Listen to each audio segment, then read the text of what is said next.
Hai, Adriani di sini. Selamat datang di channel pribadi saya dan kita mulai.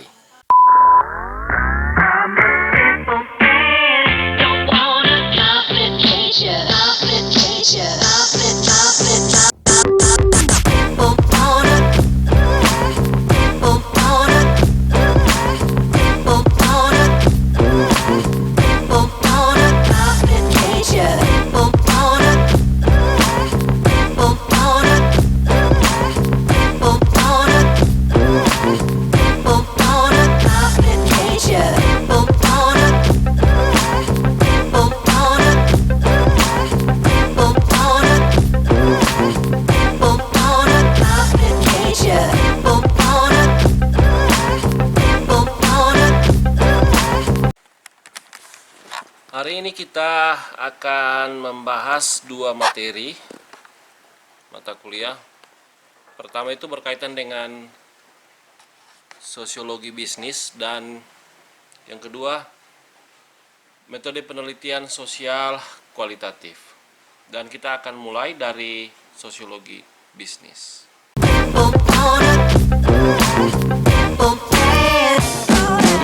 Selamat datang di online study Dr. Tubondo, dan hari ini kita akan memulai kuliah kita pada hari Senin tanggal 8 November 2021, dan kita akan memulai dari mata kuliah sosiologi bisnis.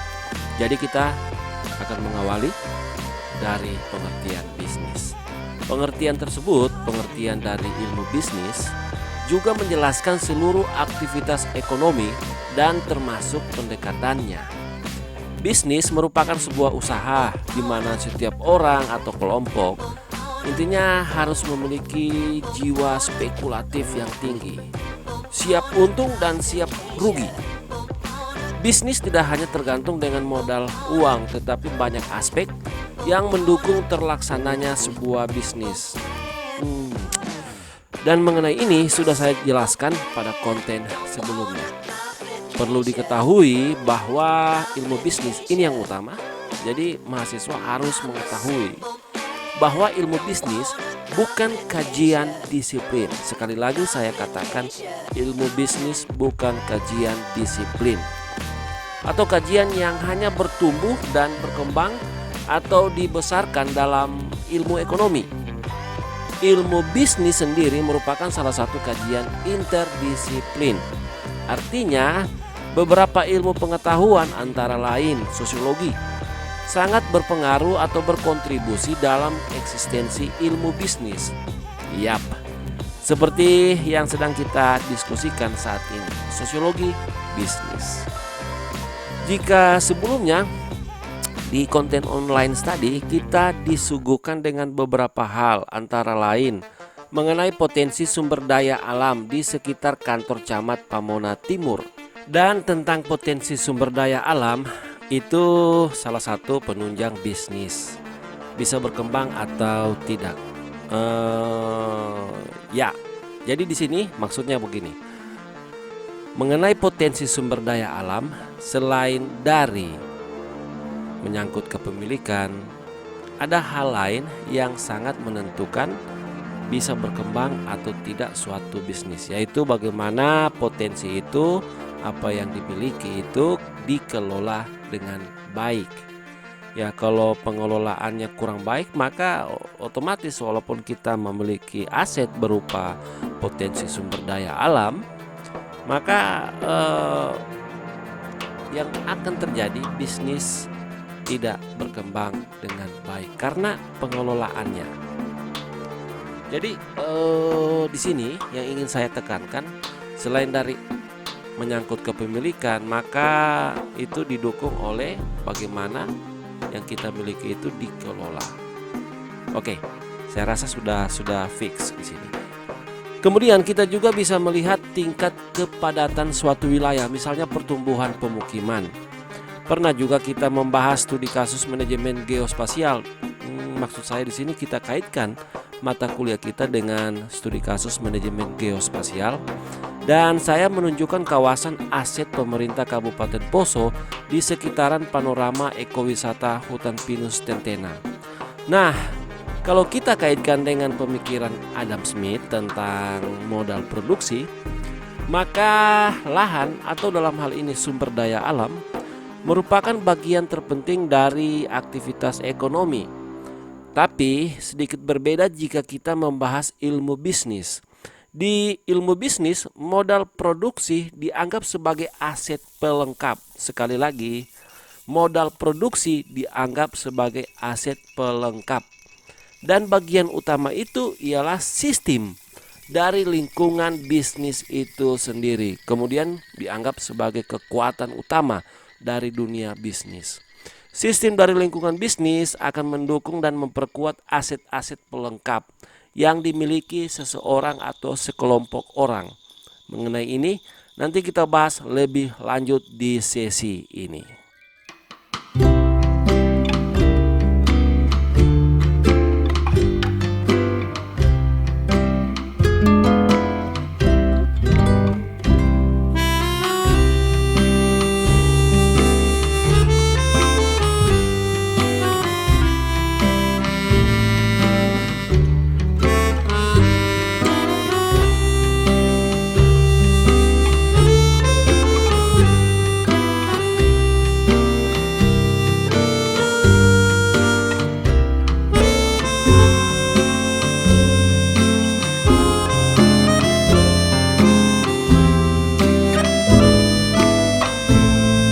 John Adam Smith atau dikenal dengan Adam Smith, Bapak Ekonomi.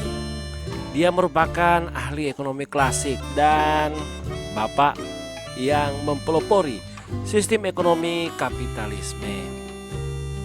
Pemikiran-pemikirannya terkenal pada tahun 1766. Intinya, Adam Smith menggambarkan sejarah perkembangan industri dan perdagangan di Eropa serta dasar-dasar perkembangan perdagangan bebas dan kapitalisme. Dalam teori Adam Smith, pemikirannya ini membagi pertumbuhan ekonomi menjadi 4 tahapan. Yang pertama, masa perburuan. Masa perburuan adalah masa di mana belum terdapat sistem ekonomi yang kompleks. Kegiatan berburu hanya semata-mata untuk memenuhi kebutuhan anggota kelompoknya dan tidak pernah ada transaksi dengan kelompok lain. Mereka masih sangat bergantung pada alam dan akan mencari tempat lain jika tempat tersebut sudah tidak dapat memenuhi kebutuhan mereka. Kemudian tahapan berikutnya ada masa bercocok tanam dan beternak. Masa bercocok tanam dan beternak adalah masa di mana kebutuhan masyarakat mulai meningkat, sehingga masyarakat tersebut tidak dapat memenuhi kebutuhan hidupnya sendiri. Hal ini yang kemudian mendorong mereka untuk menjalin hubungan dengan kelompok-kelompok di luar kelompok mereka. Oleh sebab itu, timbullah sistem jual beli untuk memenuhi kebutuhan hidup dengan menggunakan sistem transaksi tradisional, yaitu sistem barter. Sistem barter merupakan sistem jual beli dengan cara menukar suatu barang dengan barang lain yang dibutuhkan. Kemudian tahapan ketiga ada masa perdagangan. Masa perdagangan merupakan masa di mana setiap barang diperjualbelikan dengan sejumlah uang. Pembeli akan menukar barang atau jasa dengan sejumlah uang yang diinginkan penjual pada masa yang dibutuhkan. Masa perdagangan ini terdapat kegiatan produksi, distribusi, dan konsumsi. Yang terakhir adalah masa perindustrian. Masa perindustrian adalah masa di mana kegiatan ekonomi yang dilakukan meliputi mengolah bahan mentah, bahan baku, barang setengah jadi, atau barang jadi menjadi barang dengan nilai yang lebih tinggi untuk penggunaannya. Dan singkat kata, Adam Smith memahami masyarakat modern merupakan perkembangan dari masyarakat tradisional, dan masyarakat modern yang terbentuk adalah masyarakat modern kapitalis.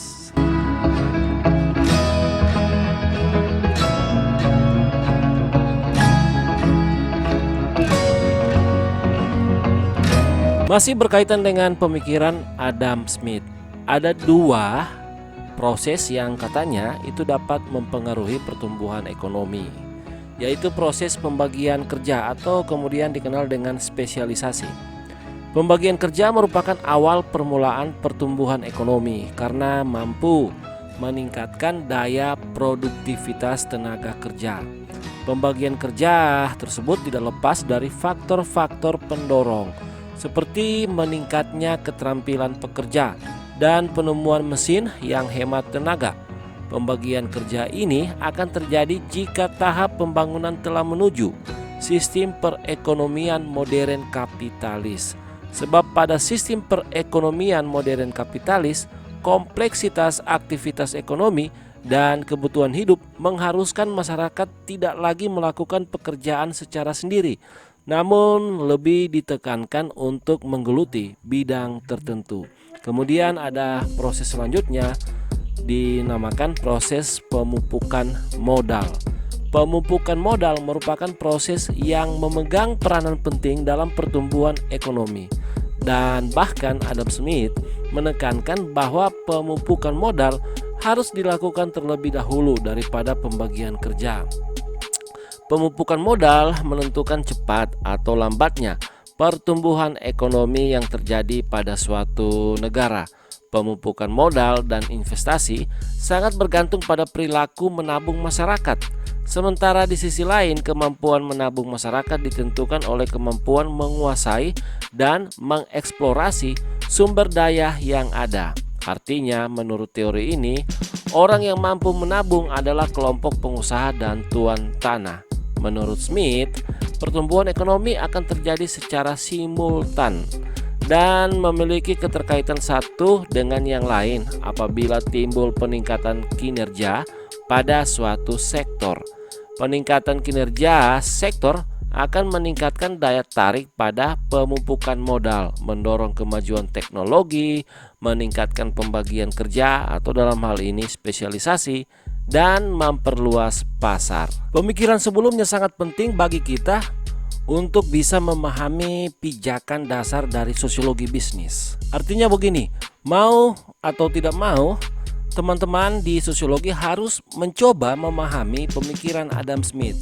Dan ketika kita memahami pemikiran Adam Smith, baru kita bisa menyempurnakan pemikiran Adam Smith, kemudian mengaitkan dengan perspektif kita, perspektif sosiologi dan ilmu bisnis.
Kita masuk pada pembahasan sehubungan dengan bisnis dan lingkungan bisnis.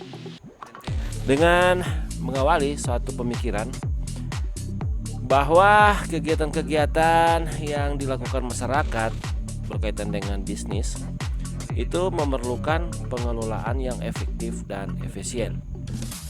Oke? Pada dasarnya, organisasi yang mengelola kegiatan masyarakat dapat dibedakan menjadi dua tipe organisasi.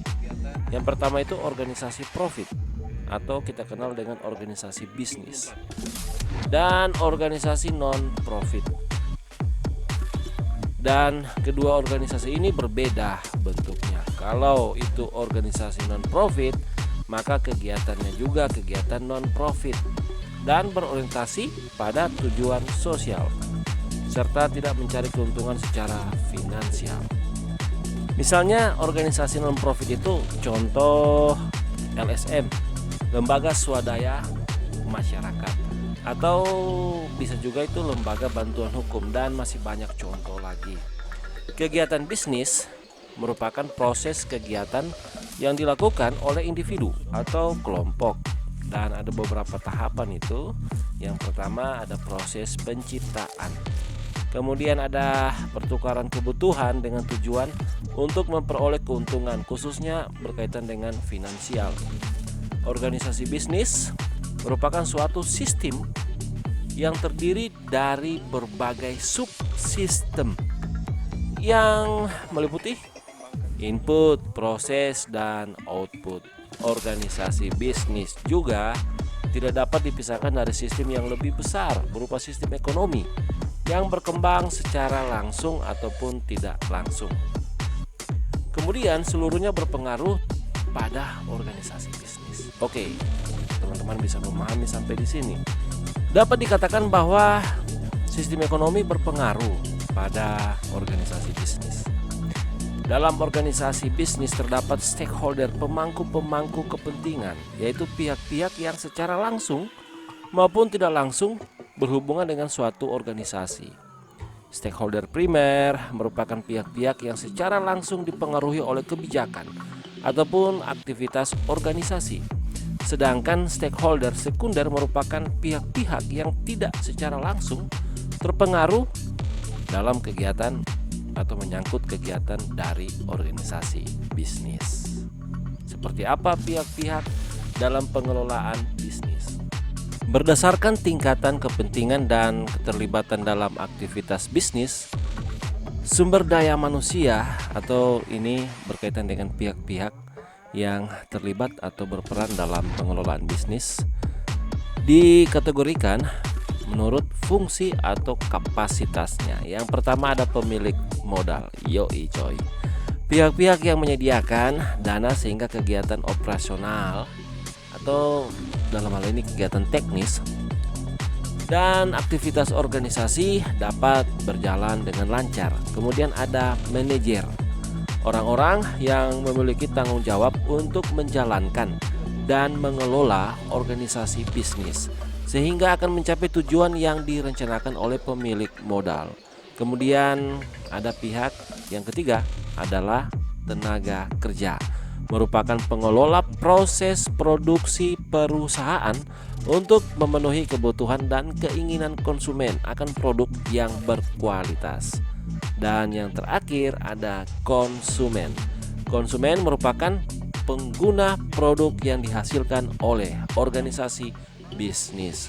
Konsumen merupakan kelompok potensial yang akan menggunakan produk ataupun jasa yang ditawarkan oleh organisasi bisnis. Nah, kalau sebelumnya itu kita membahas tentang pihak-pihak yang mengelola bisnis atau mereka yang terlibat dalam aktivitas bisnis. Jadi di sini nampak sekali ada dimensi sosiologi di dalamnya. Nah, teman-teman bisa memahami tidak kira-kira dimensi sosiologis dari atau berkaitan dengan pihak-pihak yang terlibat atau berperan dalam pengelolaan bisnis itu seperti apa kira-kira? Oke, tapi sebelum memulai itu, teman-teman juga harus mengenali lingkungan yang lebih besar. Tadi kan saya katakan sistem ekonomi mempengaruhi organisasi bisnis. Nah, bentuk pengaruh dari sistem ekonomi itu nampak dari partisipasi bisnis. Itu menunjukkan ada daya tarik menarik dari lingkungan yang lebih besar yang diciptakan pada atau yang muncul akibat dari pengaruh sistem ekonomi. Misalnya kalau kita melihat berkaitan dengan lingkungan ekonomi global, sehingga partisipasi bisnis juga menggambarkan interaksi bisnis yang terjadi di lingkungan ekonomi global. Misalnya itu berkaitan dengan lingkungan pertama, lingkungan domestik. Organisasi bisnis terbatas pada lingkungan lokal, dan organisasi tipe ini atau hanya sebatas di domestik belum memasarkan ke luar negeri sehingga masih terbatas dalam satu negara. Kemudian ada lingkungan yang lebih lumayan besar dari sebelumnya, ialah lingkungan internasional. Seiring perkembangan usaha dan mulai jenuh pasar domestik sebagai akibat ketatnya persaingan, organisasi bisnis kemudian mengembangkan dirinya. Misalnya dia memperluas pangsa pasar ke negara lain, yaitu memasuki pasar internasional. Dan yang ketiga ada multinasional. Perusahaan internasional yang membangun pabrik di luar negeri akan memasuki fase perusahaan multinasional jika dia memiliki sejumlah pabrik di berbagai negara yang berbeda. Tujuannya untuk memaksimalkan perpaduan biaya produksi yang murah dengan biaya distribusi yang murah. Kemudian yang terakhir, ini berkaitan dengan globalitas, lingkungan global. Seiring dengan banyaknya perusahaan global, maka beberapa perusahaan mulai memilih suatu lokasi pabrik di berbagai negara dan melakukan sinergi antar pabrik untuk memproduksi secara efektif semua hal berkaitan dengan produk ataupun jasa, dan dilakukan juga efisiensi serta fleksibilitas. Kemudian kalau ada mahasiswa bertanya, jadi Pak, lingkungan bisnis itu apa Pak? Yang tadi ya Pak? Atau yang pembahasan sebelumnya ya Pak? Yang tadi itu merupakan dimensi dari lingkungan bisnis. Nah, lingkungan bisnis itu terdiri dari beberapa. Yang pertama ya pasti lingkungan ekonomi. Nah, lingkungan ekonomi ini banyak sekali. Dan yang kedua itu berkaitan dengan lingkungan teknologi. Setelah lingkungan teknologi ada lingkungan hukum politik. Dan yang berikut ada yang namanya lingkungan sosio budaya. Dari dua lingkungan, misalnya itu berkaitan dengan lingkungan hukum dan politik dan lingkungan sosio budaya, sebenarnya hasil dari kombinasi ya, ini berupa kombinasi dari dua lingkungan ini akan menciptakan satu lingkungan baru dari lingkungan bisnis, yaitu lingkungan kompetisi atau lingkungan persaingan. Hanya saja lingkungan persaingan atau lingkungan kompetisi itu sudah dinampakkan secara tidak langsung ataupun langsung dari lingkungan hukum dan politik serta lingkungan sosio budaya. Nanti kita akan jelaskan ini lebih lanjut. Kita masuk pada pembahasan berkaitan dengan lingkungan ekonomi. Lingkungan ekonomi merujuk atau menggambarkan kondisi sistem ekonomi tempat perusahaan tertentu beroperasi. Sekali lagi, lingkungan ekonomi merujuk pada kondisi sistem ekonomi tempat perusahaan tertentu beroperasi. Nah, ini berkaitan dengan kebijakan. Kebijakan yang mengatur dari lingkungan ekonomi itu sendiri. Kondisi ekonomi merefleksikan atau menggambarkan kondisi bisnis nyata. Jadi kondisi ekonomi itu merupakan gambaran dari kondisi bisnis nyata. Apabila terjadi peningkatan pertumbuhan ekonomi, maka konsumsi dan permintaan cenderung meningkat. Nah, ini berkaitan dengan teori-teori atau hukum permintaan atau penawaran di dalam ilmu ekonomi. Saya tidak akan membahas ini karena bukan spesialisasi saya. Nah, kita lanjut. Sebaliknya, pertumbuhan ekonomi yang menurun mengakibatkan konsumsi dan permintaan menurun. Apa benar ya? Ini juga menarik, tapi kita akan simpan saja ini untuk materi kita selanjutnya. Kemudian dikatakan besaran sensitivitas atas pertumbuhan ekonomi tiap-tiap industri itu berbeda. Artinya di sini besaran sensitivitas ini pengaruh-pengaruh. Oke. Jadi pengaruh-pengaruh atas pertumbuhan ekonomi di tiap-tiap industri atau tiap-tiap kategori atau kelompok industri itu berbeda. Perusahaan sebagai bagian dari lingkungan ekonomi perlu mencermati situasi dan kondisi ekonomi. Manajemen perlu bersikap antisipatif terhadap peluang dan ancaman dari lingkungan makro, khususnya itu berasal dari lingkungan ekonomi. Ada sih beberapa faktor ekonomi yang harus diperhatikan perusahaan karena itu pasti akan berpengaruh terhadap kegiatan atau jalannya bisnis. Misalnya itu berkaitan dengan PDB atau produk domestik bruto dan PNB atau produk nasional bruto. PDB adalah total dari produk yang dihasilkan semua pihak yang berada dalam wilayah nasional suatu negara. Indonesia itu berbeda dengan Amerika Serikat, baik sebagai warga negara maupun bukan. Dalam perhitungan PDB akan dimasukkan semua output, baik yang dihasilkan oleh warga negara Indonesia maupun warga negara asing yang berdiam di Indonesia. Contoh, warga negara Indonesia yang berada di luar negeri tidak termasuk dalam hitungan PDB. Nah, di sini teman-teman bisa memahami. Artinya begini. Saya orang Indonesia membeli sebungkus rokok, maka itu akan dihitung sebagai PDB di Indonesia. Tapi ketika saya berada di Amerika kemudian membeli produk yang sama, rokok sebungkus, maka itu tidak dihitung masukkan PDB Indonesia. Oke, kita lanjut. Dan ini berkaitan dengan produk nasional bruto. Kalau PNB sendiri itu semacam total produk yang dihasilkan oleh penduduk suatu negara, baik yang berdomisili di dalam negeri maupun di luar negeri. Jadi ada keterkaitan ini, gambaran kekuatan PNB dari suatu negara. Ini sudah menyangkut warga negara yang tinggal di sana. Misalnya saya tinggal di Australia, dan kemudian ada saudara saya yang tinggal di Indonesia.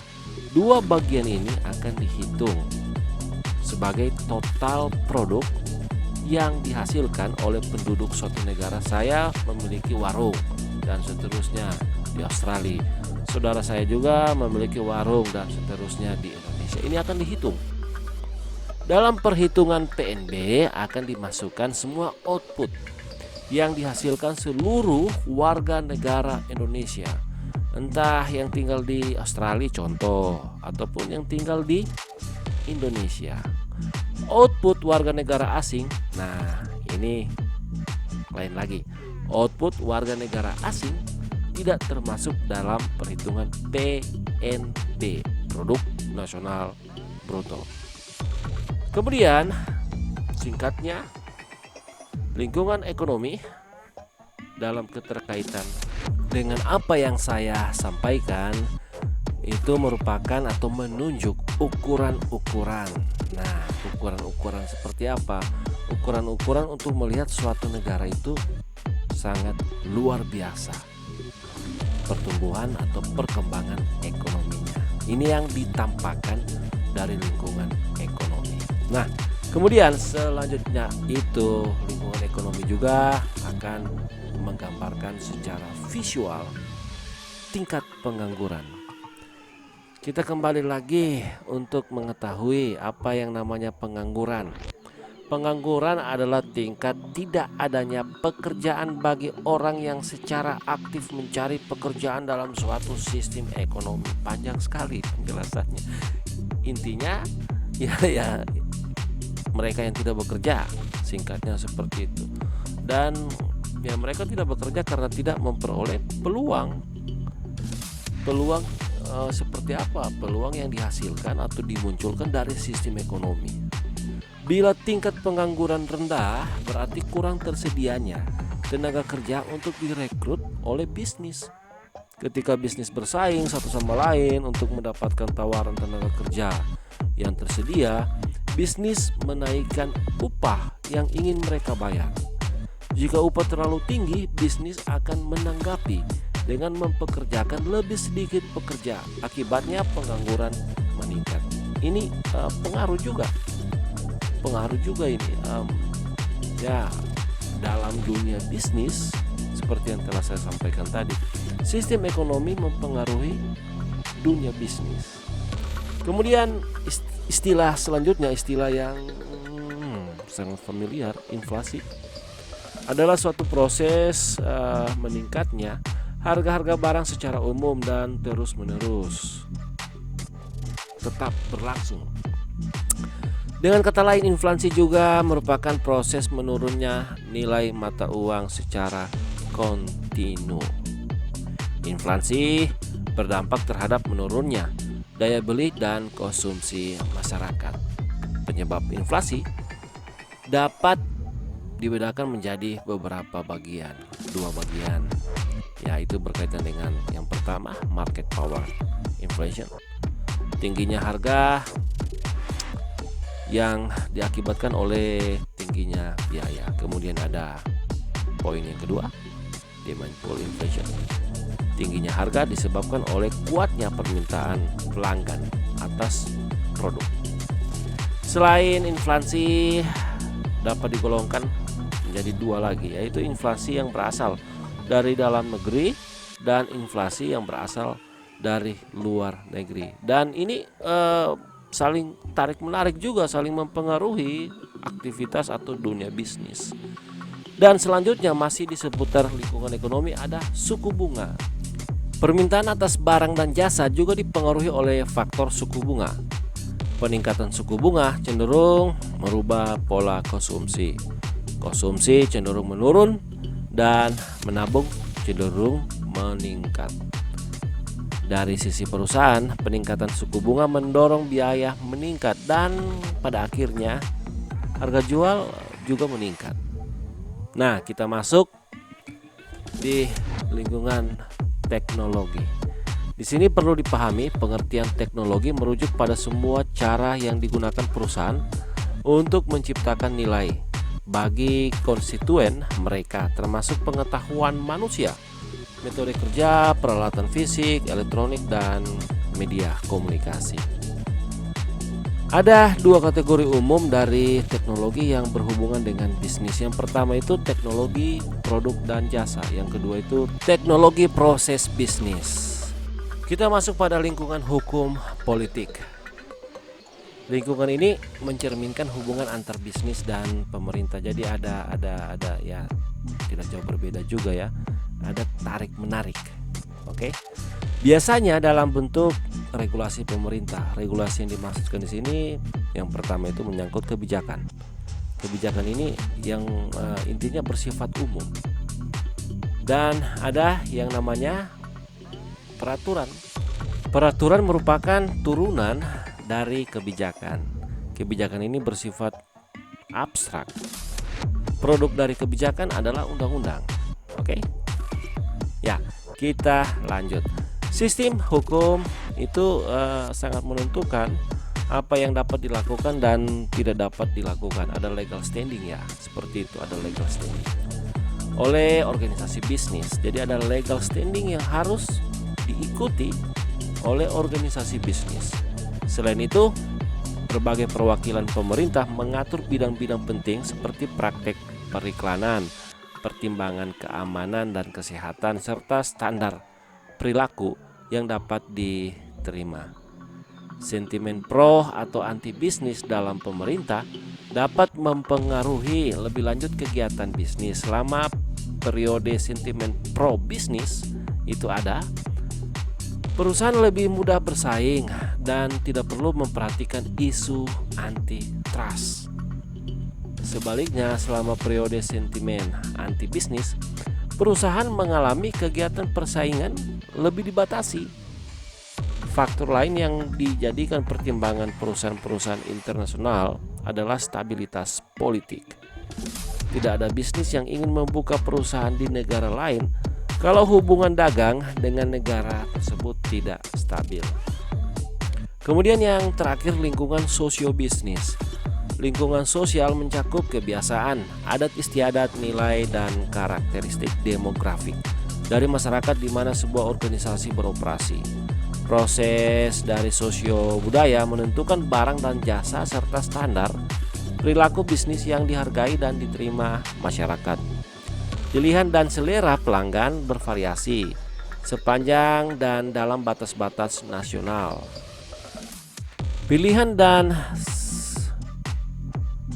selera pelanggan sangat bervariasi dalam negara dan dapat berubah sepanjang waktu. Misalnya menyangkut cara memilih gaya, warna, dan ya intinya selera itu terus berubah-berubah, tidak menentu, dan intinya itu gambaran dari salah satu dimensi lingkungan sosio budaya menyangkut perilaku ya. Faktor sosio budaya juga mempengaruhi bagaimana perasaan pekerja tentang pekerjaan dan organisasi mereka. Dalam beberapa budaya, pekerjaan membawa makna sosial yang penting. Di tempat lain, pekerjaan hanyalah sarana untuk satu tujuan, dan orang hanya memperhatikan soal upah serta keamanan kerja. Kita akan mengunjungi satu tempat bagus, tempat nongkrong.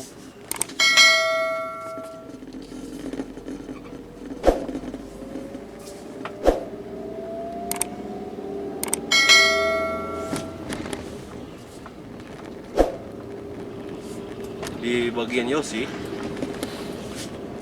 dulu tempatnya bekas gereja Tongko kalau tidak salah. Kemudian gereja Tongko digunakan oleh GMKI, Gerakan Mahasiswa Kristen Indonesia, kantornya. Kemudian sekarang jadi tempat nongkrong.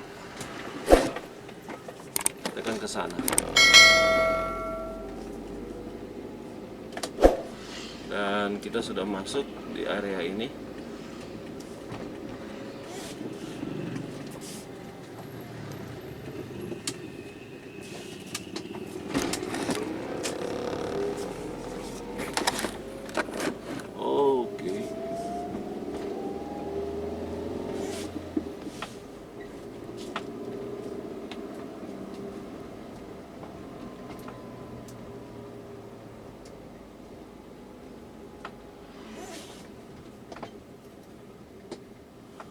Jika pada tayangan konten online study sebelumnya tentang kawasan aset terkait materi kita, studi kasus manajemen geospasial dalam kaitannya dengan sosiologi bisnis, perspektif sosiologis tampak dari karakteristik lingkungan bisnis yang menggambarkan eksistensi dari lingkungan sosio budaya, seperti perihal Seguen Sekupen pada kajian lingkungan.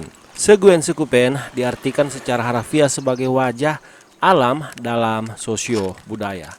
Bisnis yang berkembang tidak sedikit dipengaruhi oleh karakteristik ini, dan itu nampak dari karakter alam. Artinya di sini bisnis beradaptasi dengan cepat dan sesuai dengan karakteristik sosiologis.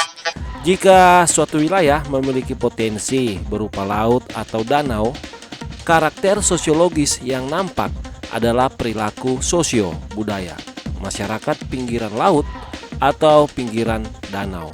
Maka tidak heran apabila terdapat kegiatan bisnis yang terintegrasi dengan mata pencaharian masyarakat setempat.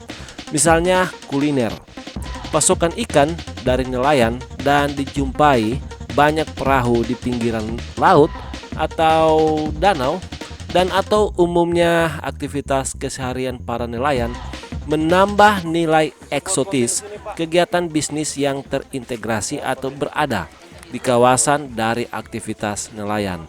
Kemudian, potensi alam yang dimiliki baik berupa laut atau danau cenderung akan memunculkan jenis kegiatan bisnis, misalnya berkaitan dengan bisnis ekowisata, perhotelan, kafe, dan resto. Wahana bermain baik untuk anak maupun orang dewasa.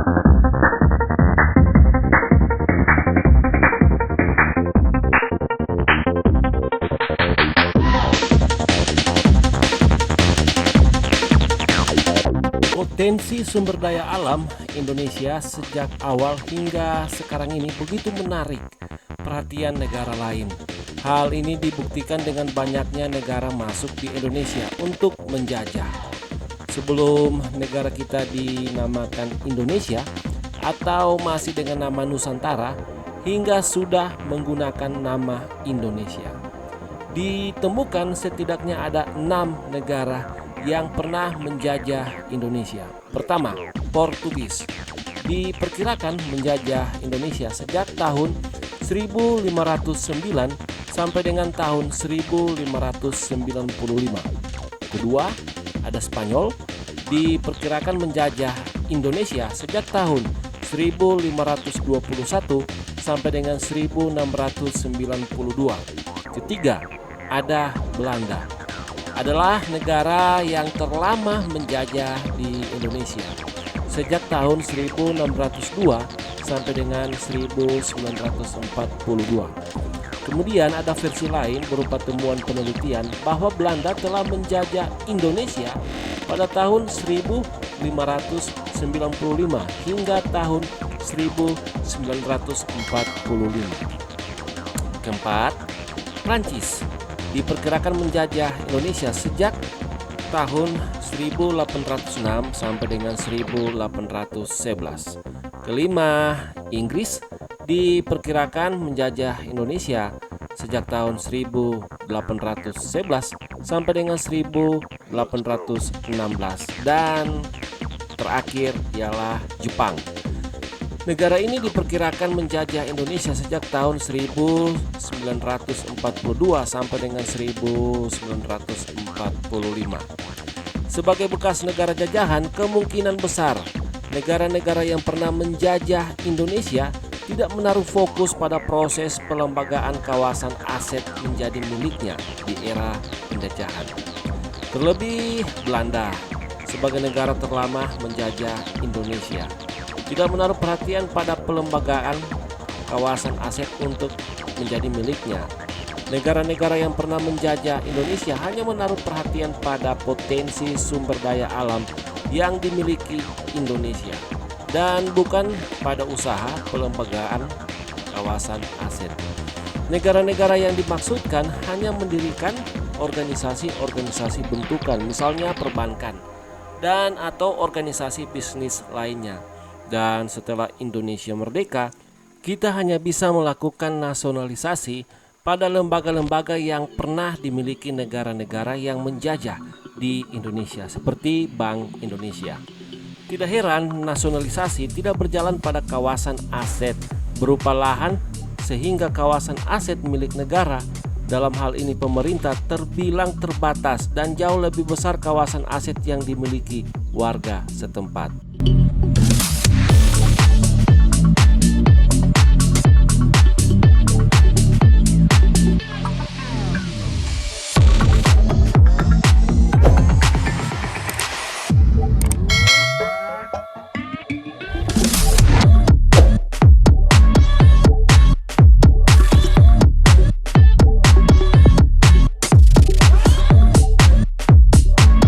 Dan kita akan masuk pada pembahasan etika bisnis dan berkaitan dengan tanggung jawab sosial perusahaan. Seringkali kita mendengar berbagai media mengupas permasalahan tanggung jawab sosial perusahaan serta etika bisnis. Kasus-kasus yang sering timbul biasanya terkait dengan pelanggaran atau minimnya kepedulian perusahaan terhadap persoalan tanggung jawab dan etika bisnis. Sebuah perusahaan bergerak karena beraksinya sumber daya manusia bersama-sama sumber daya yang lain. Agar aksi manajemen perusahaan berjalan selamat, perlu memperhatikan etika bisnis dan tanggung jawab sosial. Etika dan tanggung jawab sosial merupakan petunjuk agar perusahaan dalam bekerja tidak bertabrakan dengan pemegang kepentingan perusahaan seperti pelanggan, pemerintah, pemilik, kreditur, pekerja, dan komunitas atau masyarakat. Hubungan yang harmonis dengan pemegang kepentingan akan menghasilkan energi positif buat kemajuan perusahaan. Tanggung jawab sosial adalah suatu keyakinan bahwa keputusan-keputusan bisnis harus dibuat dan dilaksanakan dalam batas pertimbangan-pertimbangan sosial dan ekonomi. Nah, seperti apa etika bisnis dan etika manajerial? Etika jadi dipahami sebagai keyakinan mengenai tindakan yang benar dan yang salah, atau tindakan yang baik dan yang buruk yang mempengaruhi hal lainnya. Dengan kata lain, perilaku etis merupakan perilaku yang sesuai dengan norma-norma sosial yang diterima secara umum, sehubungan dengan tindakan-tindakan yang bermanfaat dan membahayakan. Sedangkan perilaku tidak etis adalah perilaku yang tidak sesuai dengan norma-norma sosial. Sehingga etika bisnis dapat diartikan sebagai perilaku etis atau tidak etis yang dilakukan oleh manajer suatu organisasi. Etika manajerial merupakan standar perilaku yang memandu para manajer dalam pekerjaan mereka. Kurang lebih ada 3 kategori luas dari cara etika manajerial dalam mempengaruhi atau kemudian menjadi acuan atau dapat dikatakan menjadi pedoman pekerjaan orang, yaitu yang pertama, perilaku terhadap karyawan. Kategori ini meliputi materi seperti perekrutan dan pemecatan, kondisi upah dan kerja, serta privasi dan kepedulian. Yang kedua, menyangkut perilaku terhadap organisasi. Isu-isu etis juga timbul dari perilaku karyawan terhadap majikan, khususnya dalam bidang-bidang seperti konflik kepentingan, kerahasiaan, dan kejujuran. Konflik kepentingan terjadi bila suatu aktivitas bisa menguntungkan individu dan merugikan majikan. Perilaku terhadap agen ekonomi lainnya. Ini bagian yang ketiga. Etika mempengaruhi hubungan antara perusahaan dan karyawannya dengan apa yang disebut agen kepentingan primer, terutama pelanggan, pemasok, penyalur, dan serikat buruh. Nah, bagaimana pendekatan terhadap tanggung jawab sosial perusahaan? Ada banyak pendekatan yang dapat diambil oleh perusahaan dalam merespon tuntutan masyarakat akan pelaksanaan tanggung jawab sosial perusahaan. Kemudian saya akan mengulas beberapa pendekatan yang dapat menggambarkan sampai sejauh mana organisasi bersedia melaksanakan tanggung jawab sosial. Jadi secara umum ya, mengenai tindakan perusahaan dalam melakukan tanggung jawab sosial perusahaannya dikategorikan menjadi 3 bagian. Yang pertama itu tingkat terendah, nanti kita akan jelaskan. Kemudian ada yang menengah, dan yang terakhir adalah tingkat tertinggi. Sekarang kita akan mulai bagian-bagian yang menjelaskan tentang sejauh mana organisasi bersedia melaksanakan tanggung jawab sosial perusahaan. Yang pertama ada pendekatan obstruktif. Perusahaan yang menggunakan pendekatan obstruktif bermakna bahwa perusahaan melakukan usaha seminimal mungkin dalam memecahkan masalah sosial dan lingkungan. Tindakan lain yang mungkin dilakukan perusahaan adalah melakukan usaha menolak atau menutupi pelanggaran yang dilakukan. Kemudian yang kedua ada pendekatan defensif.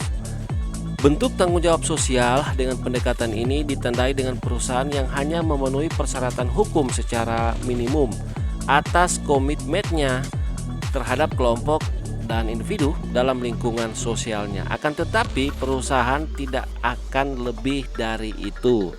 Apabila melakukan pelanggaran, maka perusahaan juga akan berusaha menutupi kesalahan, mengakuinya dan mengambil tindakan perbaikan yang sesuai. Kemudian ada yang ketiga, pendekatan akomodatif. Perusahaan yang menerapkan tanggung jawab sosial dengan pendekatan akomodatif akan melakukan tanggung jawab sosial perusahaan melebihi persyaratan hukum minimum dalam rangka memenuhi komitmennya terhadap kelompok dan individu dalam lingkungan sosialnya. Kemudian ada pendekatan keempat, pendekatan proaktif. Pendekatan ini adalah tingkat tertinggi yang dapat diperlihatkan oleh perusahaan dalam mewujudkan atau dalam menyatakan bahwa ia telah melakukan kegiatan tanggung jawab sosial perusahaan. Dalam pendekatan ini, perusahaan secara aktif akan mencari peluang untuk melakukan tanggung jawab sosial dan memberikan sumbangan demi kesejahteraan kelompok dan individu dalam lingkungan sosialnya.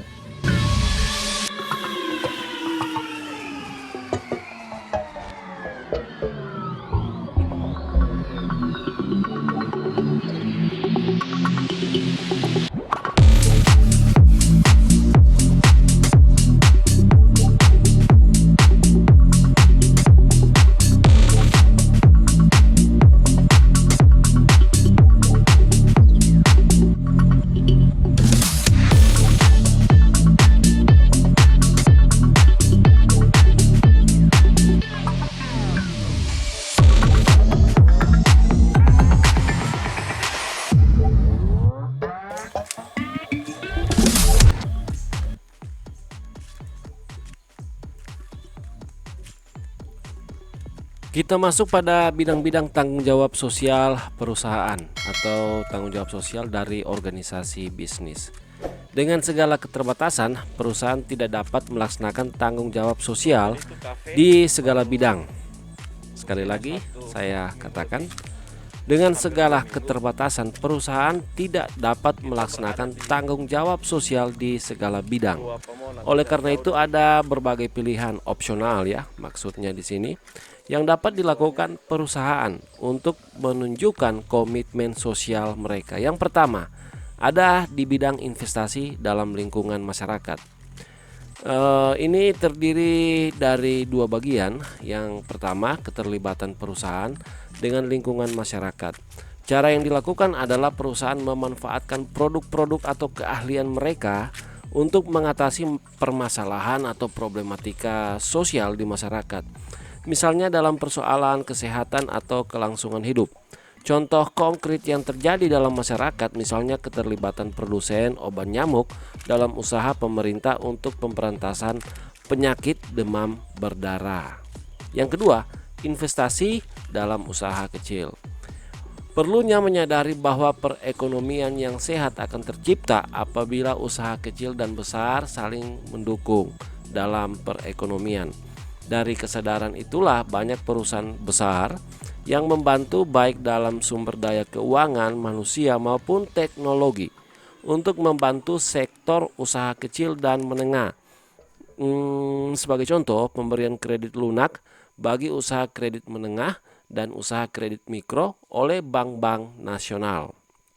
Dan kita masuk pada bidang berikutnya, yaitu pendidikan dan pelatihan. Perusahaan menanamkan sumber daya mereka ke dalam pendidikan dan pelatihan karena masa depan perusahaan, masyarakat dan negara terkait secara langsung dengan kualitas pendidikan dan pelatihan kerja. Contoh, pemberian beasiswa bagi mahasiswa berprestasi maupun mahasiswa kurang mampu. Dan bidang ketiga, kebijakan dan program ketenagakerjaan. Nah, ini sebagai contoh, misalnya kita langsung saja, perusahaan menyediakan jasa penitipan anak bagi karyawan yang memiliki anak usia balita atau hal-hal lain yang menggambarkan kebijakan dan program ketenagakerjaan. Dalam bidang ketenagakerjaan, perusahaan berusaha menjawab berbagai tantangan yang beragam, mulai dari permasalahan kesempatan kerja yang adil untuk warga sekitar sampai masalah program untuk keluarga karyawan. Intinya di situ. Dan bidang keempat, ada tanggung jawab terhadap lingkungan. Pemeliharaan dan pembaharuan lingkungan harus menjadi prioritas utama dalam daftar kepedulian sosial perusahaan. kelangsungan hidup perusahaan tergantung pada lingkungan sekitar. Contoh, berbagai perusahaan yang menghasilkan produk samping berupa limbah telah memiliki instalasi pengelolaan limbah secara modern dan memenuhi standar internasional. Dan bagian yang kelima, ada perlindungan konsumen. Konsumerisme didefinisikan sebagai segala kegiatan yang dilakukan untuk melindungi hak-hak konsumen. Konsumen memegang peranan penting dalam kesuksesan perusahaan, sehingga upaya perlindungan hak-hak konsumen dirasa sangat penting. Hak-hak konsumen meliputi hak untuk mendapatkan produk yang aman, hak atas informasi, hak untuk memilih, dan hak untuk didengarkan. Dan kita akan masuk pada seperti apa sebenarnya pertimbangan tanggung jawab sosial perusahaan. Dalam melaksanakan program tanggung jawab sosial perusahaan, ada beberapa pihak yang keberadaannya harus dipertimbangkan oleh perusahaan. Jadi pihak-pihak yang dipertimbangkan perusahaan ini berada di lingkungan bisnis dari aktivitas ekonomi perusahaan, aktivitas produksi dari suatu perusahaan. Umumnya terdiri dari pelanggan, kemudian ada yang kedua pekerja, pemegang saham, kemudian ada kreditur, dan terakhir masyarakat. Tanggung jawab sosial kepada pelanggan ini berkaitan dengan bagaimana memastikan tanggung jawab bisnis, seperti menetapkan atau ada penerapan kode etika, kemudian memonitor keluhan pelanggan, kemudian memperoleh umpan balik dari pelanggan, dan bagaimana memastikan tanggung jawab kepada pemerintah. Nah, ini berkaitan dengan yang pertama, peraturan keamanan produk, yang kedua peraturan periklanan, yang ketiga peraturan persaingan industri. Dan berkaitan dengan tanggung jawab sosial kepada pekerja, ini berkaitan dengan yang pertama, ya pasti keamanan pekerja, memastikan tempat kerja yang aman bagi pekerja. Yang kedua, perlakuan pekerja, memastikan tidak ada diskriminasi. Yang ketiga, kesempatan yang diakui atau adanya kesamaan dalam kesempatan. Kemudian yang keempat, bagaimana memastikan tanggung jawab bisnis. Ini harus dilihat juga prosedur berkaitan dengan keluhan. Kemudian ada kode etik dan undang-undang ketenaga kerjaan. Dan yang berikut, seperti apa gambaran tanggung jawab sosial kepada kreditor. Nah, ini berkaitan dengan kewajiban keuangan yang pertama ya. Yang kedua, informasikan kreditor jika mempunyai permasalahan keuangan. Dan berikut ada seperti apa gambaran tanggung jawab sosial kepada lingkungan. Ini berkaitan dengan pencegahan polusi, misalnya polusi udara, polusi darat. Polusi udara ini seperti peninjauan kembali proses produksi. Kemudian ada petunjuk penyelenggaraan pemerintah, harus mengikuti petunjuk penyelenggaraan pemerintah berkaitan dengan operasional dari kegiatan-kegiatan ekonomi atau kegiatan-kegiatan bisnis perusahaan. Kemudian hal-hal terkait pencegahan polusi darat ini berkaitan dengan peninjauan kembali, tidak jauh berbeda ya proses produksi, tetapi ada tambahan pengemasan. Pengemasan ini bisa diartikan banyak macam. Dan yang berikut, menyimpan dan mengirim barang sisa beracun ke lokasi pembuangan. Nah, itu gambaran tanggung jawab sosial kepada lingkungan. Kemudian kita masuk pada tanggung jawab sosial kepada masyarakat yang dilakukan oleh perusahaan. Yang pertama, menjadi sponsor suatu momen atau peristiwa atau event dalam masyarakat lokal. Kemudian yang kedua, memberikan sumbangan kepada masyarakat tidak mampu. Masih ingat teori struktural fungsional dari Parson atau menyangkut teori pertukaran? Dalam sosiologi bisnis, pandangan Parson atau Coleman dan juga Max Weber untuk birokrasi begitu tampak. pada penempatan atau pembentukan organisasi bisnis. Tidak hanya sampai di situ saja, misalnya Max Weber, penempatan seseorang dengan kapasitas yang dimilikinya atau menempatkan seseorang yang tepat di posisi yang tepat sangat mempengaruhi tipikal birokrasi serta mengenai kewenangan dan kebijakan juga penempatan atau menyangkut pembentukan organisasi bisnis. Kemudian anatomi kebijakan, misalnya kebijakan produk, kebijakan promosi, kebijakan distribusi, dan kebijakan harga, dan atau mengenai manajemen bisnis itu sendiri, ialah dasar kita untuk melihat hal tersebut sebagai kajian sosiologi bisnis. Interaksi dalam dunia bisnis tidak jauh berbeda dari interaksi sosial di luar dunia bisnis. Di sini menjelaskan bahwa dunia bisnis hanya simulasi dari lingkungan sosial. Artinya interaksi sosial dari dunia bisnis juga bagian dari interaksi sosial yang ada di dalam masyarakat kita. Dalam sosiologi bisnis, kita harus memahami pengaruh berupa tekanan globalisasi, itu antara lain, yang turut mempengaruhi sistem ekonomi dan bisnis internasional. Jadi tidak hanya nasional atau pada tataran lokalitas, tetapi globalisasi dapat mempengaruhi semua lini. Globalisasi telah menjadi tren ekonomi dunia. Perekonomian dunia telah semakin terbuka dan menjadi satu kesatuan ekonomi global.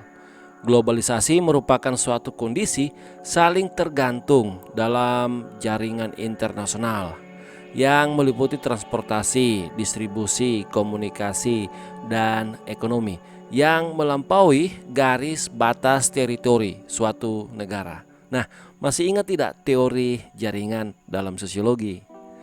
Globalisasi membuat proses produksi dan konsumsi produk menjadi satu jaringan internasional yang melibatkan banyak negara.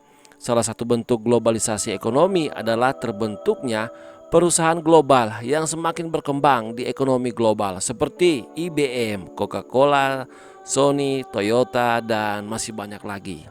Perkembangan globalisasi memperoleh dukungan maupun penolakan yang berkembang di masyarakat. Para pendukung globalisasi menganggap dengan adanya globalisasi akan membawa kemakmuran pada ekonomi dunia secara keseluruhan, karena adanya spesialisasi produk yang ekonomis untuk masing-masing negara. Sedangkan yang menentang globalisasi berpendapat bahwa globalisasi membawa implikasi perdagangan bebas yang akan dapat mematikan perusahaan domestik yang belum siap bersaing. Bagian ini sebenarnya menjelaskan tentang teori-teori organisasi. Dalam sosiologi organisasi kita pasti bisa menjelaskan atau memahami bagaimana sebenarnya globalisasi itu. Dan pemahaman tentang globalisasi, bagaimana itu muncul, penyebabnya, dan seterusnya, itu merupakan hal yang sangat substansial dalam pembelajaran sosiologi organisasi. Secara filosofis, terdapat 3 pendapat tentang pengertian organisasi. Ini penting untuk kita bisa mengetahui seperti apa sebenarnya gambaran globalisasi sih. Yang pertama, organisasi merupakan sistem di mana manusia saling tergantung atau terkait satu sama lain dan membentuk jejaring yang saling memberikan kemanfaatan satu dengan yang lain. Jadi ada prinsip di sini saling menguntungkan, saling membutuhkan.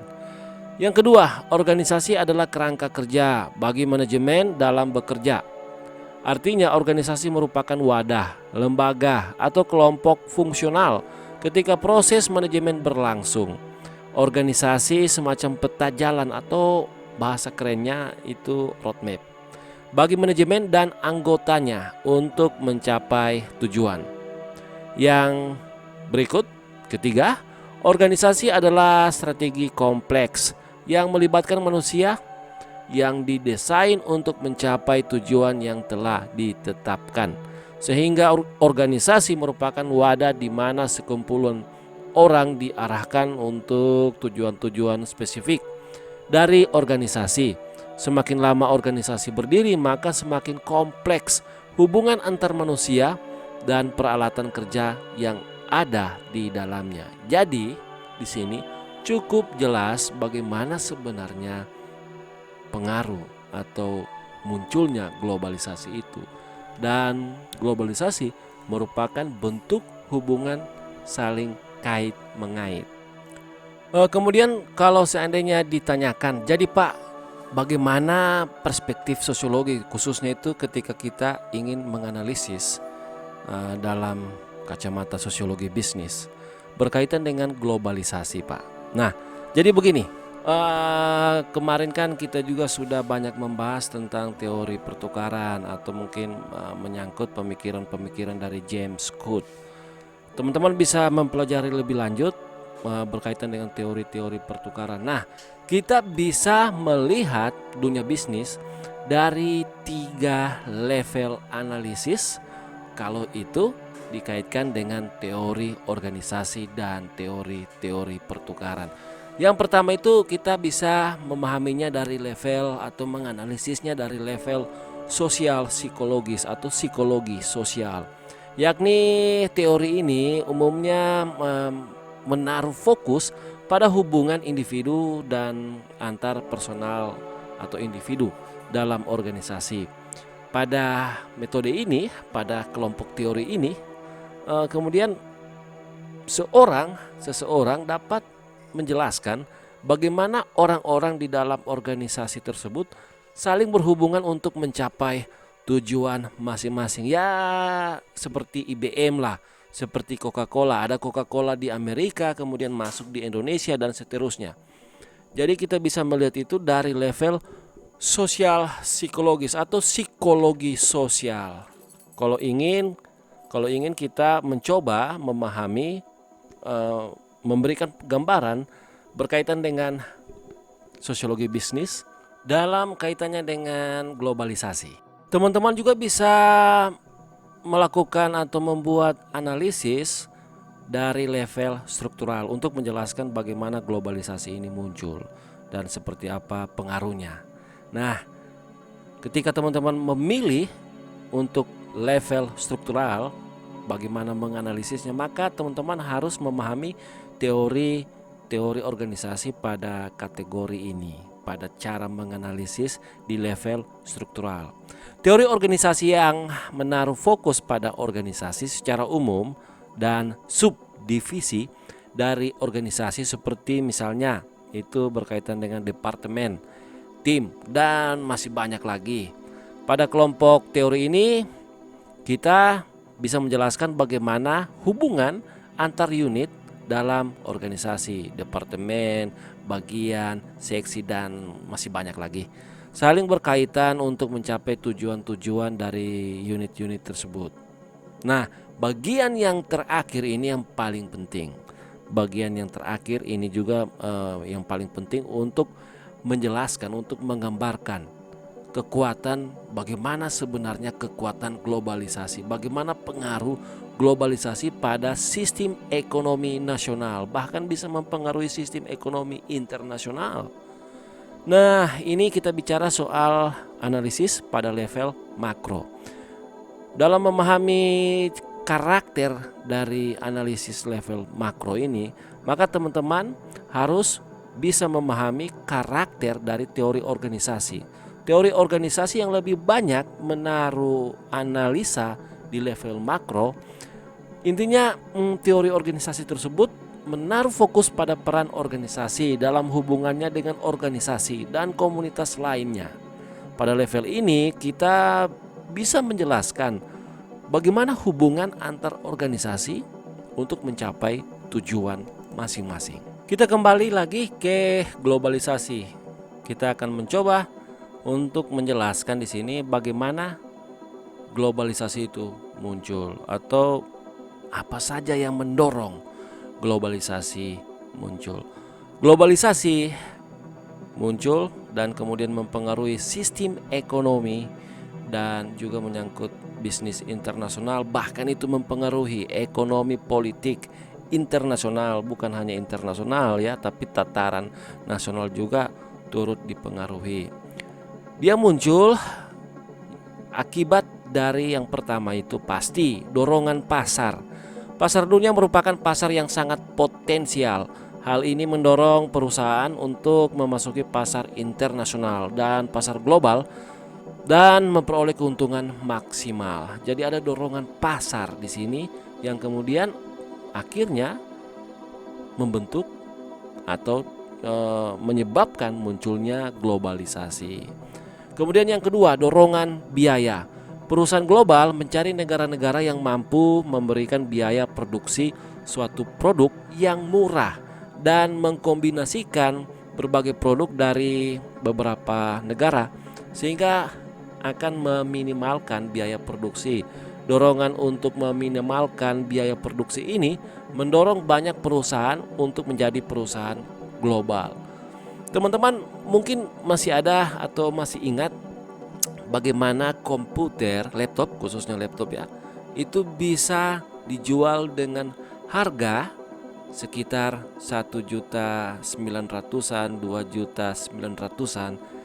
Nah, harapannya teman-teman masih ingat strategi untuk menekan harga dari teknologi misalnya laptop sehingga semua orang bisa mengakses, bisa membeli, bisa memiliki laptop. Nah, laptop ini merupakan bagian dari apa maksud saya ketika memproduksi laptop tertentu dengan harga 1 jutaan, 2 jutaan. Ini merupakan gambaran dari bagian kedua pendorong globalisasi yang diakibatkan oleh biaya. Jadi di sini perusahaan global mencari negara-negara yang mampu memberikan biaya produksi suatu produk yang murah dan mengkombinasikan berbagai produk dari beberapa negara sehingga akan meminimalkan biaya produksi. Intel kemudian menjalin relasi dengan Cina, dan Cina oke-oke saja kita akan menyiapkan sumber daya manusia untuk merakit misalnya keyboard dari laptop itu, atau mungkin LCD dari laptop itu, ada yang membuat prosesor dari laptop itu. Dan ini gambaran dari poin kedua. Nah, yang ketiga ini menyangkut dorongan pemerintah, pengaruh dari pemerintah. Di sini lebih diakibatkan munculnya adanya perjanjian antar negara seperti APEC, AFTA, Masyarakat Ekonomi ASEAN, kemudian NAFTA. Nah, intinya organisasi-organisasi ini dia oke-oke saja dalam memberikan fasilitas, dan dia juga mempermudah perkembangan globalisasi ekonomi global, dan mungkin itu juga menyangkut ekonomi politik di tataran global. Yang keempat, dorongan persaingan. Di sini adanya persaingan yang semakin ketat baik di pasar domestik misalnya dan pasar internasional, mendorong banyak perusahaan untuk memaksimalkan kombinasi biaya produksi yang paling murah walaupun harus berasal dari berbagai negara sehingga akan mampu bersaing dengan perusahaan lain.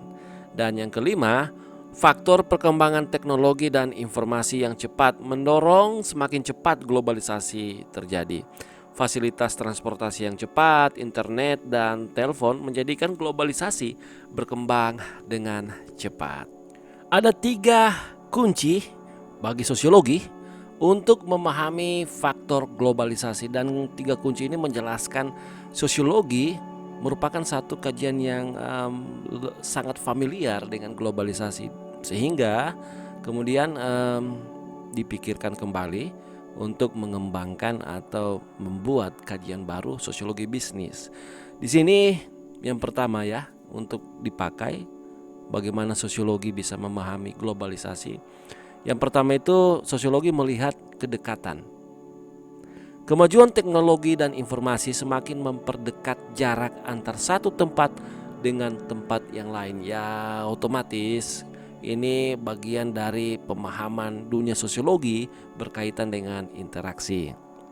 Dengan pesawat jet misalnya dan peralatan telepon atau mungkin internet, orang akan mudah bertemu dan bertatap muka secara cepat walaupun terpisah jarak yang jauh. Kunci kedua, menaruh perhatian pada lokasi. Globalisasi mendorong perusahaan bisnis untuk menggunakan banyak tempat sebagai tempat usaha maupun pemasaran produk mereka. Dan kunci yang terakhir adalah sikap. Globalisasi mendorong perubahan sikap yang semakin terbuka dan berbaurnya budaya serta perilaku dari berbagai negara, kemudian membentuk budaya global. Dari sosiologi bisnis, dari kacamata sosiologi bisnis, kita bisa memahami, kita bisa menjelaskan, kita bisa menguraikan beberapa hambatan berkaitan dengan pembentukan globalisasi. Nah, yang pertama itu perbedaan sosial dan budaya. Setiap perusahaan yang menjalankan bisnis di negara lain harus memahami perbedaan masyarakat sekaligus budaya negara tersebut dengan negara asalnya. Beberapa produk harus melakukan penyesuaian menurut bahasa, kebiasaan, adat istiadat, dan budaya negara bersangkutan. Sebagai contoh, McDonald di Jepang ini berbeda dan McDonald di Indonesia. McDonald meluncurkan burger dengan varian saus McSatay. Nah, satay ini merupakan adaptasi dari bumbu sate, sejenis makanan tradisional Indonesia. Yang kedua, perbedaan ekonomi. Tapi sebelum kita masuk di sini, saya lupa menjelaskan bagaimana kapasitas dari sosiologi bisnis. Ketika perbedaan sosial budaya itu tidak bisa dipahami dari perspektif sosiologi ke dalam dunia bisnis, maka perusahaan tidak bisa melakukan adaptasi. Adaptasi yang saya maksudkan di sini, misalnya berkaitan dengan adaptasi produknya. Contoh tadi McDonald. Oke, kita lanjut yang kedua, perbedaan ekonomi. Setiap negara memiliki sistem ekonomi tersendiri. Dari perbedaan sistem ekonomi dapat mempengaruhi operasional bisnis internasional. Sebagai contoh, negara Prancis menganut ekonomi campuran akan berperan sangat besar dalam industri penerbangan, di mana mereka ikut terlibat dalam aspek rancangan pesawat sekalipun.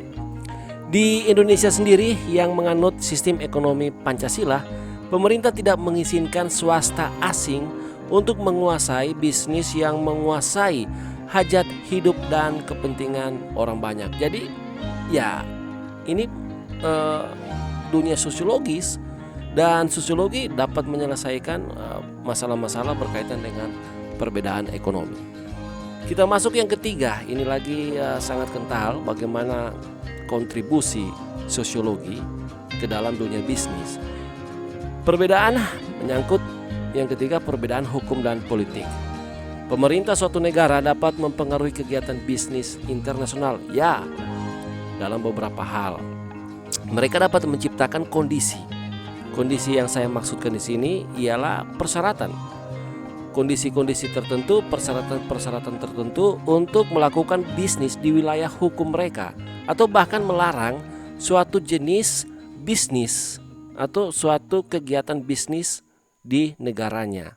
Melarang sama sekali, tidak memperbolehkan. Beberapa hukum umum dan isu politik yang mempengaruhi bisnis internasional ada setidaknya itu ada 5 bagian. Ada 5 bagian. Yang pertama menyangkut kuota. Kuota adalah pembatasan jumlah produk jenis tertentu yang dapat diimpor ke dalam suatu negara. Variasi lain adalah embargo, aturan pemerintah yang melarang kegiatan ekspor dan atau impor dari produk tertentu atau semua produk dari suatu negara tertentu. Nah, kontribusinya seperti apa kontribusi sosiologi? Kita bicara soal kebijakan produk, kita bicara soal kebijakan promosi, kita bicara soal kebijakan distribusi, dan bahkan sosiologi menyoroti perihal kebijakan harga.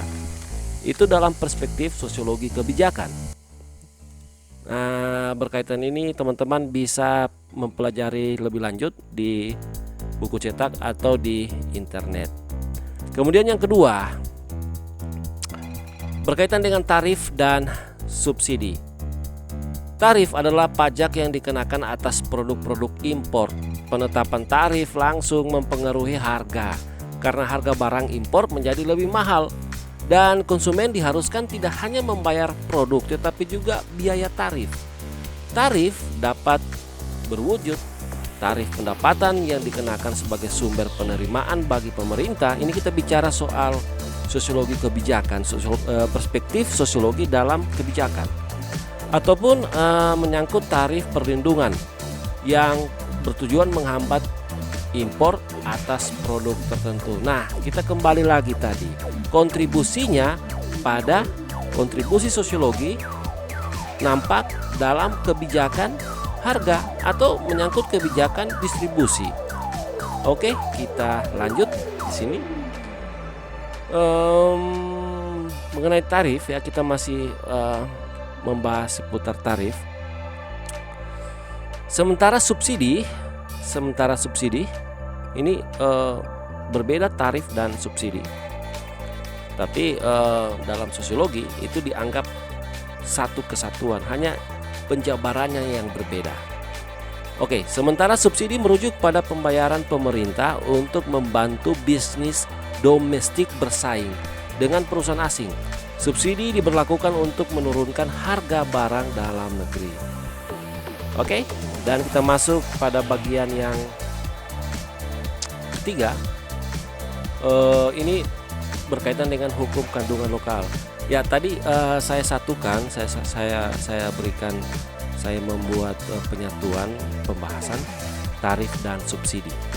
Sebenarnya tarif itu sendiri diuraikan sendiri, tapi saya mencoba mengaitkan karena dalam perspektif sosiologi khususnya berkaitan dengan kebijakan, tarif dan subsidi itu satu bagian, satu bagian, tidak jauh berbeda.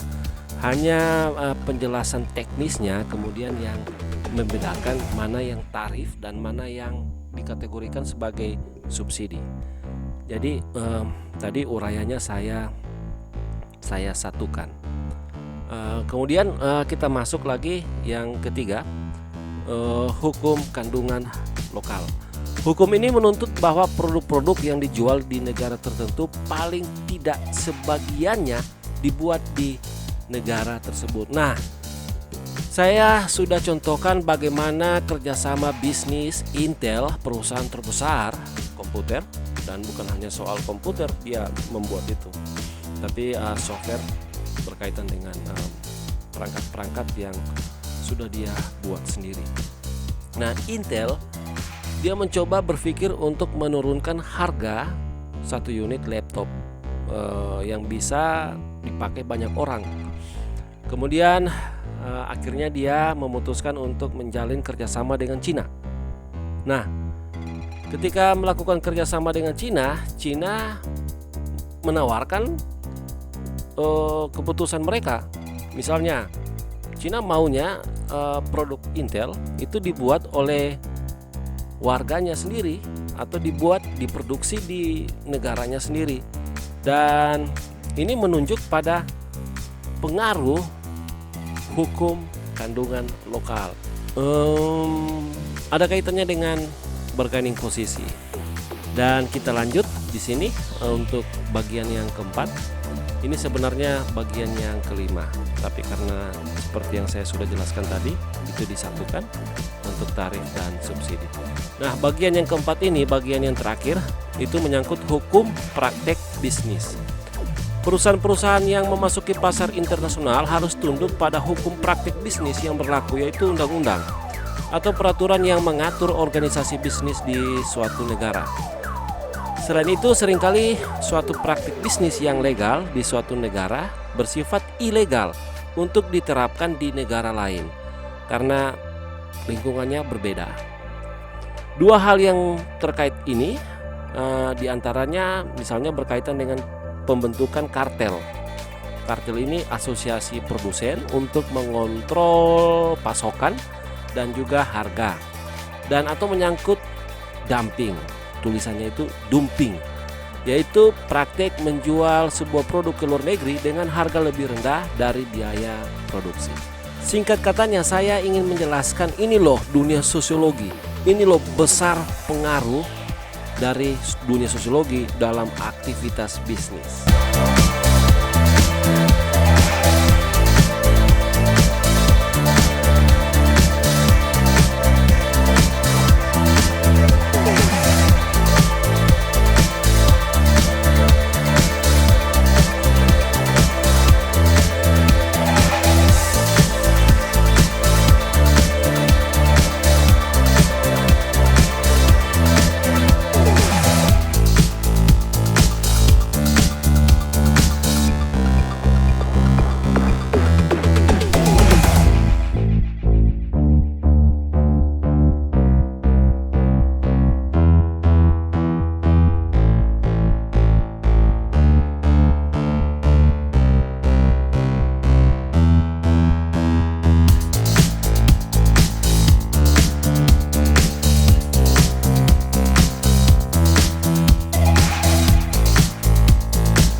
Kita lanjut di materi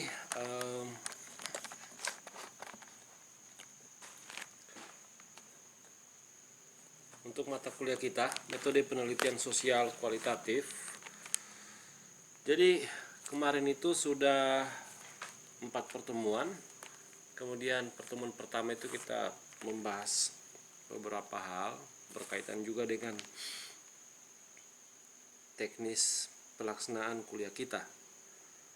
Jadi sudah 5 kali pertemuan untuk metode penelitian sosial kualitatif. Kemudian mata kuliah lain juga, intinya lebih dari 1. Dan hari ini saya baru menyelesaikan beberapa materi, baik untuk Universitas Kristen Tentena ataupun di luar dari Universitas Kristen Tentena. Memang agak berat situasinya karena di masa-masa sulit. Jadi saya harus membantu juga di perguruan tinggi lain.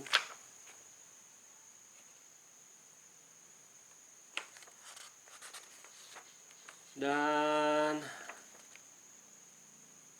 ya, kita akan menyelesaikan materi kita, metode penelitian sosial kualitatif. Selanjutnya akan disajikan oleh Ibu Yeni.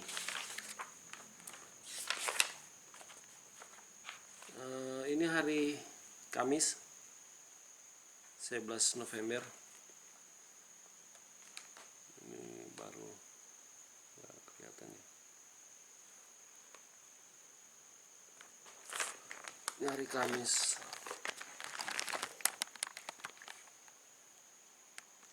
Ya, itu sudah kelihatan.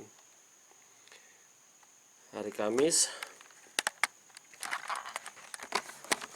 jam 11. Dan saya baru saja menyelesaikan materi untuk beberapa mata kuliah saya. Terakhir itu sosiologi bisnis, masih ada yang lain lagi. Kemudian saya memeriksa nilai juga. Dan kita akan melanjutkan untuk metode penelitian sosial kualitatif.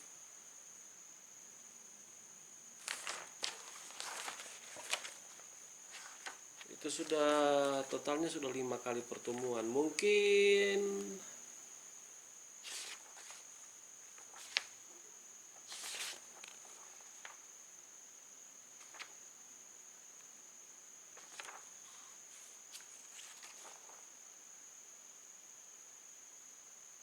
kita akan memulai untuk pelaksanaan perkuliahan tatap muka terbatas kita, khusus mata kuliah metode penelitian sosial kualitatif.